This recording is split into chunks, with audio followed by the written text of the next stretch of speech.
নাহিদ ইসলাম এই সরকারের প্রতিনিধি ছিলেন 6 মাস। তারা তখন কি করেছেন, 7 মাস কি করেছেন? এখনো দুজন আছেন। তারা কি করছেন বসে? কেন তারা সরকারের ভিতরে ফেসবুকে কিংবা বক্তৃতায় বলছেন, কিন্তু প্রশাসনিকভাবে ক্যাবিনেট মিটিংয়ে কি বলেছেন? আমরা কোথাও দেখিনি যে উপদেষ্টা পরিষদের বৈঠকে মাহফুজ আলম এবং আসিফ মাহমুদ 2 উপদেষ্টা এই দাবি করেছেন, এবং তারা সরকারের পক্ষ থেকে কোনো প্রস্তাব আনার জন্যে, সরকারের পক্ষ থেকে আইনগত পদক্ষেপ নেওয়ার জন্যে, সরকারের পক্ষ থেকে অ্যাটর্নি জেনারেলকে নির্দেশনা দেওয়ার জন্যে বা আইসিটি যে চিফ প্রসিকিউটর তাদের নির্দেশনা দেওয়ার জন্য যে আপনারা এই বিষয়ে মামলা করেন এবং এই বিষয়ে একটা আইনগত প্রক্রিয়ায় যান, সেই ধরনের কোনো নির্দেশনা কি সরকারের দিক থেকে এসেছে? আমরা এখন পর্যন্ত দেখিনি। তো এই বিষয়গুলো কিন্তু আমাদের হতাশ করছে, এবং বাস্তবতা হচ্ছে যে মানুষ যে আশা করেছিল যে এত হত্যাকাণ্ডের পরে, এত নির্যাতনের পরে আওয়ামী লীগের বিরুদ্ধে, মানে নিঃসন্দেহে ব্যক্তি এবং প্রতিষ্ঠান দুটো আলাদা সত্তা, এটা আমরা সবাই বুঝি। ব্যক্তি হিসেবে আওয়ামী লীগের শেখ হাসিনা থেকে শুরু করে আওয়ামী লীগ ক্ষমতায় থেকে গণহত্যা সহ এত অপকর্ম করলো। আওয়ামী লীগের বিরুদ্ধে আজকে পর্যন্ত একটা মামলা এই সরকার করেনি, কোনো রাজনৈতিক দলও করেনি। ব্যক্তি হিসেবেও তো মামলা করা যায়, অনেক মামলাই ব্যক্তি হিসেবে হয়েছে।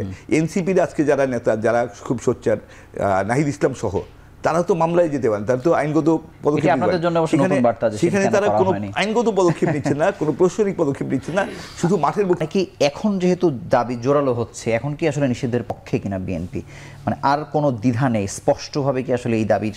আপনি যদি প্রশ্নটা এমন করে বলতেন যে ডক্টর মোহাম্মদ ইউনূস কি নিষিদ্ধের পক্ষে, না, তার আলোচনাটা ভালো হতো। সরকার গণঅভ্যুত্থানের জিস একেবারেই চূড়ান্ত যে ব্যাপার, সেটি হচ্ছে ডক্টর মোহাম্মদ ইউনূস।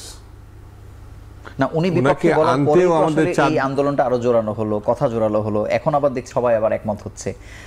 এখন আবার মনে হচ্ছে যে ডক্টর মোহাম্মদ ইউনূসের বিপক্ষে সবাই কথা বলছে। ওনাকে আনতে আমরা 4 দিন অপেক্ষা করেছিলাম, এত হালকা করে নিচ্ছেন কেন? আচ্ছা, তিনি জনগণের লোক না, তিনি নিজে দাবি করছেন ছাত্রদের তিনি সরকারের প্রধান হয়েছেন। ছাত্ররা এখন দাবি করার পরও তিনি বলছেন এটা তো আপনার পার্টি প্রধান, আপনার মহাসচিব এই সিদ্ধান্ত নিয়েছে, কিন্তু ডক্টর মোহাম্মদ ইউনূস সাহেব নেই, বিপক্ষে নিয়েছেন। তাহলে পরে এই ক্ষেত্রে বক্তব্যটা কি? তাহলে তো আসামি হিসাবে তো বিএনপি আসে না, এনসিপিও আসে না, এমনকি যারা এখন নিষিদ্ধ চাচ্ছে তারা কেউ আসে না। তাহলে প্রশ্ন হচ্ছে, বাংলাদেশের সেন্টিমেন্টে শেখ মুজিবুর রহমান একটা ডিকটেটর ছিল, এক দলের নেতা ছিল।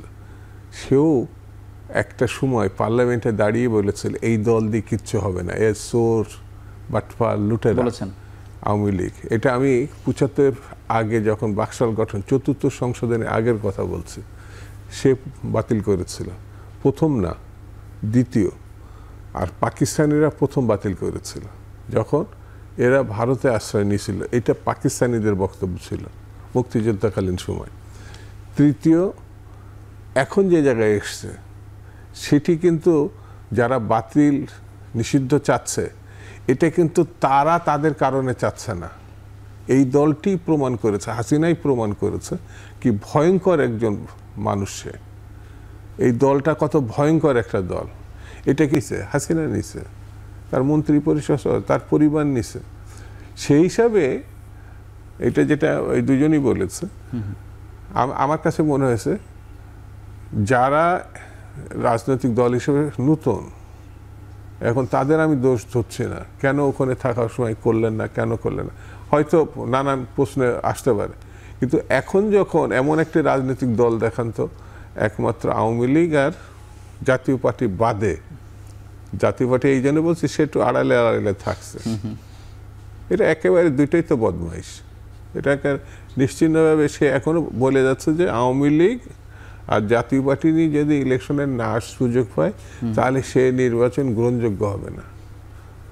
বলে নাই কিন্তু ইনু, রাশেদ খান মেনন, 14 দল যদি সুযোগ না পায়, এটা কিন্তু আবার দায় নিচ্ছে না।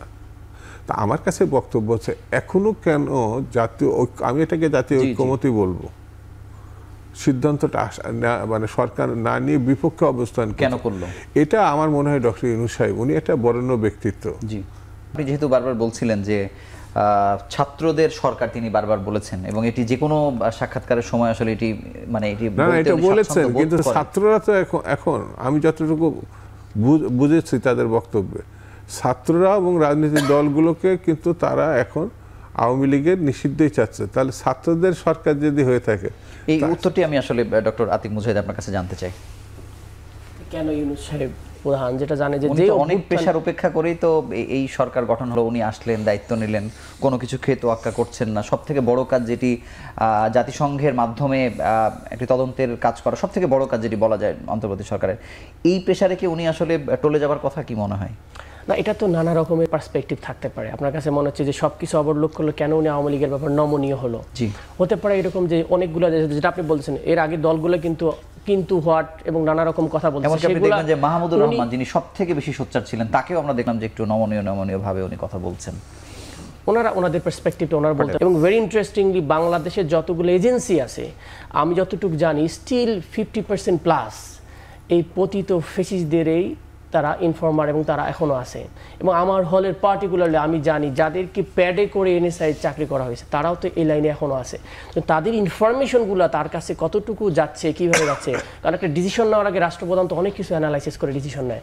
সুতরাং সে জায়গা থেকে আমার কাছে মনে হয় যে এটা হয়তো উনি বলছে পরিকল্পনা নাই, এই মানে না যে পরিকল্পনা আবার আসতেও পারে না। সুতরাং এখন যদি রাষ্ট্রীয়ভাবে সব দল যদি ঐক্যমত হয় যে এইরকম একটা গণহত্যাকারী দল, দেশ বিরোধী, গণতন্ত্র বিরোধী, কারণ তারা গণতন্ত্রও চায় নাই, এবং এটা বললাম, আমি যেটা বললাম কে ক্লু ক্লান ক্লাক্স, যেটা হচ্ছে বর্ণবাদী, অন্যকে তাদের বিপরীত মতে গেলে মেরে ফেলে, আমেরিকান যে রাষ্ট্রের মতো ছিল, এইরকম একটা দলকে এখন সবাই যদি ঐক্যমত যেভাবে হচ্ছে, আমার আমরা বিশ্বাস করি যেহেতু উনি জনগণের ভাষা বুঝবে, এবং আমার মনে হয় দ্রুত মত চেঞ্জ করতেও পারেন আমরা যদি ফোর্স করি, এবং আমরা এটা করতে চেষ্টা করব। কোনোভাবেই ছাত্ররা এটা মানতে নারাজ, এবং আজকে আমরা ডেমনস্ট্রেশন করেছি, আমরা কন্টিনিউয়াসলি এটার বিরুদ্ধে বলতে থাকবো।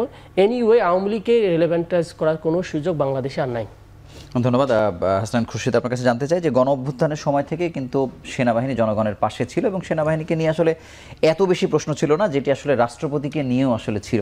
কিন্তু এখন হাসনাত আবদুল্লাহর বক্তব্যের মাধ্যমে কিন্তু একটি স্পষ্ট বার্তা আজকে বলা হয়েছে, রাজনীতিতে সেনাবাহিনীর হস্তক্ষেপ 24-এর পরবর্তী সময়ে আসলে কোনোভাবে মেনে নেওয়া হবে না। মানে এটি একটি নতুন সংকট আসলে তৈরি হচ্ছে কিনা, বা এটি আরও রাজনীতি খারাপ দিকে যাচ্ছে কিনা, আপনি কি মনে করেন? যেটা হচ্ছে যে একটা জিনিস সেভাবে রাজনৈতিক প্রতিপক্ষ হিসেবে এনসিপি বিএনপিকে ভাবতে পারে, বিএনপি জামাতকে ভাবতে পারে, বা এরকম হতে পারে, কিন্তু সশস্ত্র বাহিনীকে কোনোভাবেই এইভাবে কথা বলা উচিত না। সশস্ত্র বাহিনী নিঃসন্দেহে বাংলাদেশের গৌরব এবং বাংলাদেশের অসম্ভব শক্তিশালী ভরসার জায়গা। তবে সেটি আসলে বিগত 15 বছরে নষ্ট করা হয়েছে নানাভাবে, নিঃসন্দেহে নষ্ট করা হয়েছে, প্রত্যেকটি প্রতিষ্ঠানকেই নষ্ট করা হয়েছে। রাজনৈতিক দল নিষিদ্ধের বিষয়টা পৃথিবী কিন্তু এবারই প্রথম না। আমরা যদি একদম অন্যদিকে যাই, হিটলারের তো বিশাল রাজনৈতিক দল ছিল, জার্মানিতে তার দল অলমোস্ট একক নেতৃত্ব ছিল। হিটলারের দ্বিতীয় বিশ্বযুদ্ধের পর হিটলারের দল কোথায়? সে দল নিষিদ্ধ হয়েছে। মুসোলিনির দল নিষিদ্ধ হয়েছে। সাম্প্রতিক দশকগুলিতে যদি আমরা দেখি, ইরাকের সাদ্দাম হোসেনের বাথ পার্টি নিষিদ্ধ হয়েছে। সো গণহত্যার সাথে বা এই ধরনের গণনির্যাতন, নিপীড়নের সাথে জড়িত অনেক রাজনৈতিক দল নিষিদ্ধ হওয়ার ইতিহাস পৃথিবী জুড়ে আছে। বাংলাদেশে এটা হতে পারে না, এটা ঠিক না। বাংলাদেশে হওয়ার যৌক্তিক কারণ আছে, এবং সেই কারণেই আমরা যেটা আশা করব যে দায়িত্বটা মূলত সরকারের। সরকার ছাত্রদের যখন আসলে দায়িত্ব সরকার